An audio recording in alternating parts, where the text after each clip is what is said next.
नमस्कार, मैं कमल देगड़ा। अभी फिलहाल मैं मौजूद हूँ उस जगह पर जहाँ सरकार ये कहती है कि बाहर के विजिटर आएं और यहाँ पैसा इन्वेस्ट करें। मैं फिलहाल बात कर रहा हूँ बगरू न्यू रिक्को की, जहाँ आप देखेंगे एक सड़क है जो इधर NH 48 से इस बगरू रिक्को को जोड़ती है। लेकिन सबसे बड़े दुख की बात है कि इस सड़क को रिक्को ने ठेकेदारों से खुदवा कर आज भी वैसे की वैसे छोड़ दिए। कई महीने इस सड़क को बीत गए। यहाँ के आम जो व्यापारी हैं, समाज सेवी हैं, आने जाने वाले राहगीर, वो सब इस तरीके से परेशान हो रहे हैं। सिलिकोसिस बीमारी की पूरी संभावना है, क्योंकि आप देखेंगे कितनी धूल यहाँ उड़ती है। लोग परेशान, इतने बुरे परेशान हैं कि फोन कर करके आम अधिकारी को, आम जिम्मेदार को, सबके पास फोन कॉल कर दिए, लेकिन अभी तक इस सड़क की कोई सुध नहीं ली गई। अभी मेरी एक अधिकारी से बात हुई, वो भी मैं आपको सुनाऊंगा, जो रिक्को के डायरेक्टर हैं। उन्होंने ये कहा कि सड़क दिवाली बाद बना देंगे। मैंने पूछा, सर बहुत दिनों से सड़क बनी नहीं।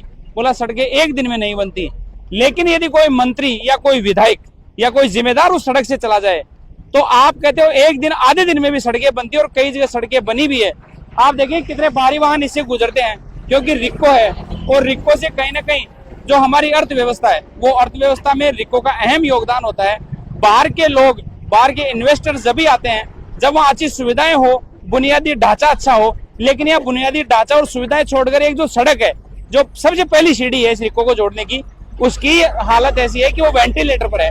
मेरे साथ समाज सेवी रामदयाल कुमावत है, इनसे बात करवा देते हैं, क्योंकि इन्होंने पहले भी कई मीडिया के लोगों से बुलाकर इस सड़क के बारे में खबरें चलवाई, लेकिन कुछ लिपापोती कर दी गई, मामूली सी सड़क के जख्म भर दिए गए और फिर यूं की यूं छोड़ दी गई। रामदयाल जी, क्या कहेंगे सड़क को लेकर? कई दिनों से सड़क ऐसी की ऐसी पड़ी है। देखिए सर, इस सड़क का काम इन्होंने स्टार्ट किया, जो गड्ढे बीच में खोदे 10 से 12 दिवस पहले इन्होंने इस सड़क पर गड्ढे खोदे, तो वो गड्ढे खोद के खुले छोड़ दिए थे। फिर हमने समाचार पत्रों के माध्यम से और फोन पर और ठेकेदार के, जो भी यहाँ साइट के जो भी इंजीनियर है, उनको बोल के अवगत भी कराया कई बार। उसके बाद तो इन्होंने क्या है, गड्ढों में ये माटी वगैरह डाल दी, लेकिन माटी डालने से सब कुछ नहीं होता। अभी आप खुद देखो कितनी धूल उड़ रही है, व्यापारियों का काम ठप है, यहाँ घंटे घंटे, डेढ़ घंटे का जाम लग जाता है। आने जाने वालों के लिए घटना दुर्घटना का अंदेशा बना हुआ है। तो हमने तो पहले भी समाचार पत्रों के माध्यम से ये मांग की थी कि इसका जल्दी से जल्दी कार्य करवा दिया जाए, लेकिन नहीं बन पा रही है। नहीं बन पाई, इसीलिए तो अब भी वापस हम भी आपके माध्यम से यही मांग करते हैं कि इसको जल्दी से सुचारू कर दिया जाए। तो आप देखिए कितने परेशान हैं। कुछ दुकानदार हैं, मैं एक बार उनसे भी कोशिश करूंगा कि आपको उन दुकानदारों की जुबानी सुनो, लेकिन आप सबसे बड़ी बात देखेंगे, इन गाड़ियों के हालात देखिए। आप ये सोचिए कि कितनी डस्ट उड़ती है। आप देखिए क्या हालात है गाड़ियों के, कितनी डस्ट यहाँ उड़ती है। सिलिकोसिस बीमारी है, यही कहा जाता है कि सिलिकोसिस बीमारी इस धूल और मिट्टी से बीमारी होती है। दुकानदार है, वो दुकानदार भी आप देखेंगे बिना ग्राहकों के कहीं ना कहीं इतने परेशान है कि कब से नहीं बनी सर ये सड़क? ये काफ़ी टाइम से नहीं बन पा रही है सर। और यहाँ पे हमारे तो धूल मिट्टी उड़ते उड़ते 4-5 दिन हो गए सफाई करते करते, अभी भी सफाई नहीं हो पा रही है। ग्राहक आते नहीं होंगे? ग्राहक बिल्कुल भी नहीं आ रही है, धंधे ठप हो गए बिल्कुल ठप हो गए साहब। क्या कहेंगे जिम्मेदारों के लिए, सड़क के लिए? अजी अब क्या बोले, तो अब कोई सुनता ही नहीं है हमारी तो। जी, कोई नहीं सुनता। किसको सुनाए, क्या सुनाए। क्या नाम है सर आपका? नवरत्न कुमावत है। तो आप देखिए दुकानदारों के हालात इतने बुरे हैं, बहुत इतने लोग इतने परेशान हैं। हालांकि जो शीशे वाले ऑफिस हैं ये तो फिर भी थोड़ा डस्ट से बच जाते हैं। नहीं बचते, क्या अंदर जाते। क्या कहेंगे इस सड़क के बारे में? दुर्दशा हो रखी है, प्रशासन का ध्यान नहीं है, आंखें मूंद रखी है। 1 महीना हो गया, धूल मिट्टी से परेशान है। 2-2 बार सफाई करनी पड़ रही है। अभी 10 दिन पहले सफाई करी थी, फिर से दोबारा ऐसा लग रहा है दोबारा दिवाली आ गई है, फिर से सफाई करनी पड़ रही है। पूरे दिन में 2 बार सफाई करनी पड़ती है? 100% करनी पड़ती है। क्या कहेंगे सर जिम्मेदारों को, जो जिम्मेदार हैं, जो आंखें मूंद रखी है, लापरवाही है, घोर लापरवाही है, प्रशासन का ध्यान नहीं है। और सिलिकोसिस बीमारी की पूरी संभावना है कितनी दूर? बिल्कुल है, 100% है। क्या नाम है सर आपका? चैनसु कुमावत नाम है, टैक्स कंसल्टेंट हूँ। क्या सर? टैक्स कंसल्टेंट हूँ जी। तो आप देखेंगे कि जो जितने भी दुकानदार हैं सब बेचारे इतने परेशान हैं। सबकी जो दुकानें हैं वो इस तरीके से आज बर्बादी की कगार पर है।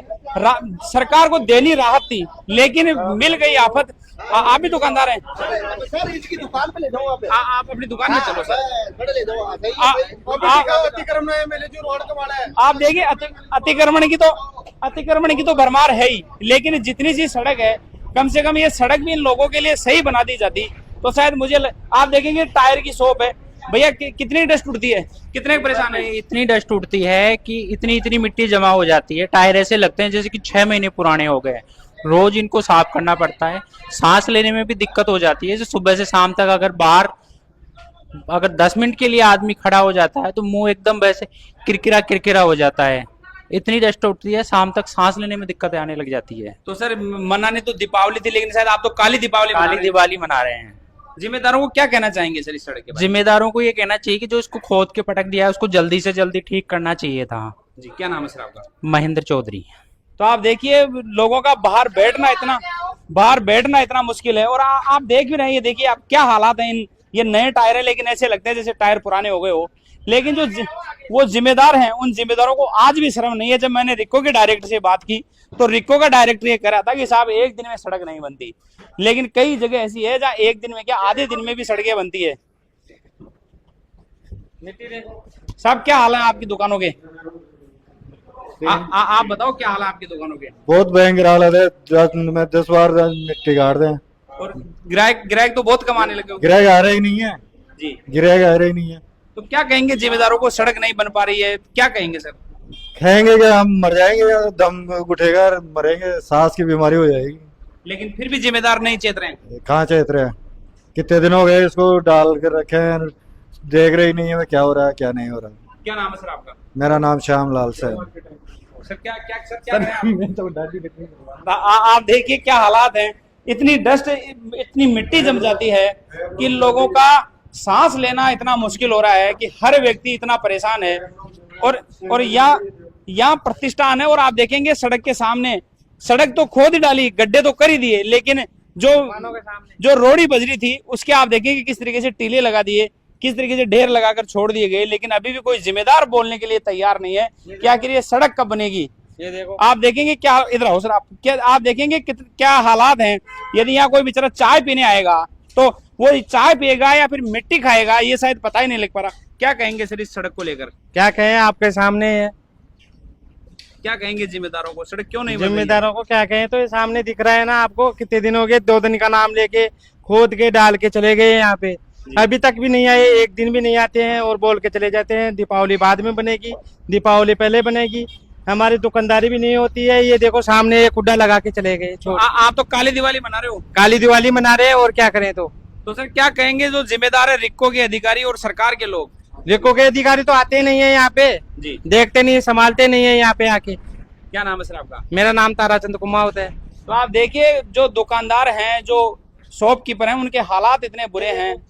आप देखिए किस तरीके के अंदर देखो, अब देखिए आप जो यहाँ पे अब इतनी मिट्टी है, बेचारे जो दूध है इसको भी कहीं ना कहीं इसको अंदर रखना पड़ता है कि ढककर इसको सही तरीके से इसका संरक्षण किया जाए तो ये बच सकता है, वरना तो हालात ऐसे हैं। सिलिकोसिस बीमारी होने की पूरी यहाँ संभावना है। बड़ी रोड है, हजारों जो गाड़ियां हैं, पूरे दिन में हजारों लोग निकलते हैं, 100-200 से 300 से ज्यादा गाड़ियां निकलती है, क्योंकि पीछे नया रिक्को, बगरू का नया रिक्को है और कहीं ना कहीं बड़ा रिक्को है। फिर भी आज जो हालात हैं वो इतने चिंताजनक हालात हैं। सरकार के जो नुमाइंदे हैं, प्रशासन के जो लोग हैं, विभागों के जो लोग हैं, वो आंखें मूंद कर बैठे हैं, बड़ी बड़ी गाड़ियों से आते हैं, एसी में जाते हैं, उनको किसी बात की कोई परवाह नहीं होती। आम जनता जी रही है, मर रही है, इस आम जनता को कोई पूछने वाला नहीं है। इस आम जनता को सिर्फ और सिर्फ उसी समय पूछा जाता है। इस जनता को सिर्फ और सिर्फ जब वोट लेना होता है उस समय इस जनता को लगभग 1 महीने तक पूछा जाता है, इनका वोट लिया जाता है, और उसके बाद फिर जो नेता हैं, जो वोट लेकर जो कुर्सियों पे बैठते हैं, वो अंडरग्राउंड हो जाते हैं, और उसके बाद फिर 5 साल को इनको पूछने वाला नहीं होता है। ऐसी ही तमाम खबरों के लिए आप हमारे साथ जुड़े रहें। सहयोगी नंदलाल शर्मा के साथ कमल देगड़ा, जयपुर।